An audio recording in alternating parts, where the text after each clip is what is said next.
We hear a lot about tariffs and custom duties. Let's explore a little bit. Duties and tariffs are imposed to regulate global trade, to promote or incentivize or restrict imports or exports, with a view to balance the market and provide incentives to local manufacturers. For example, if your government imposes extra tariffs and duties, the idea might be to help local manufacturing. How that works is that imposing duties on imports definitely adds to cost.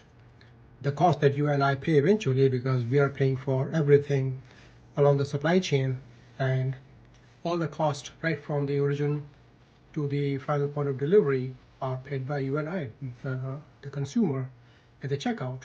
And custom duty is no exception. It's added to the cost. So the importer pays in the country of import, and the government of the importing country gets the money.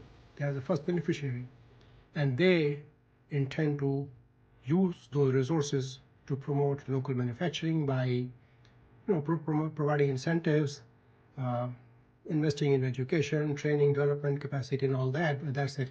That's the plan, long-term goal. Immediately, the government gets the money and the consumer pays the price for the tariffs. Exporting country does not pay anything. What they face is a barrier to export into that country. They may find other markets, or they may cut their prices. So all that goes on. As supply chain professionals, well, just one another point that import and export duties are a part of the government's revenue program. I mean, they build ports and provide services, so that's kind of paying for the cost of services. But if the objective is to regulate or incentivize or restrict trade, then that can be harmful in the long run, because remember that free markets are more competitive, whereas controlled markets become less competitive in the longer run. Short term is fine, but longer run, protected markets become less competitive. That's a fact. So what's in it for us, for supply chain professionals like you and I?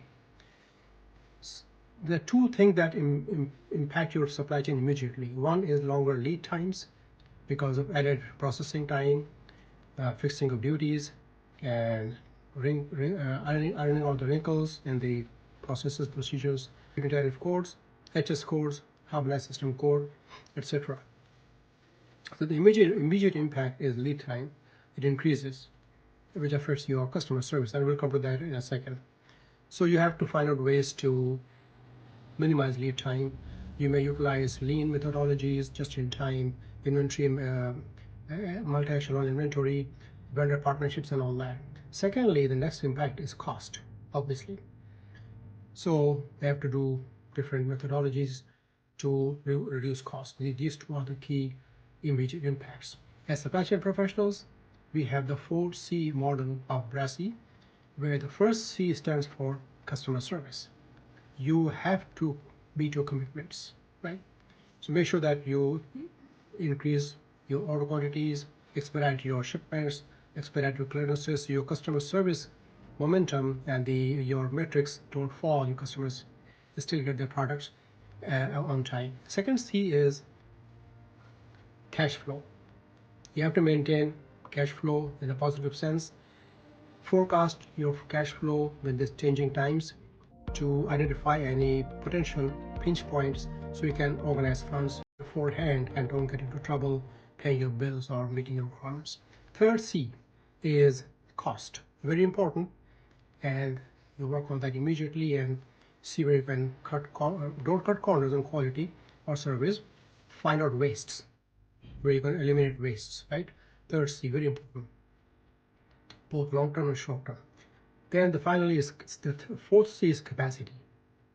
Your current capacity, including your third-party suppliers, manufacturers, including your contractors, and anything that you have not utilized yet, overtime where it's possible.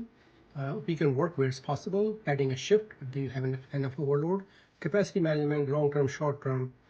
And also another way to regulate capacity is to bring your product not in finished condition, but in semi-finished from overseas and do the finishing operations process near close to market.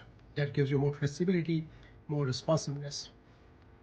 And the 4C is another wonderful ideas you will find in BRASI training programs like Syscom. When you visit the website, you'll find it there. Thank you very much. So much for now. See you later.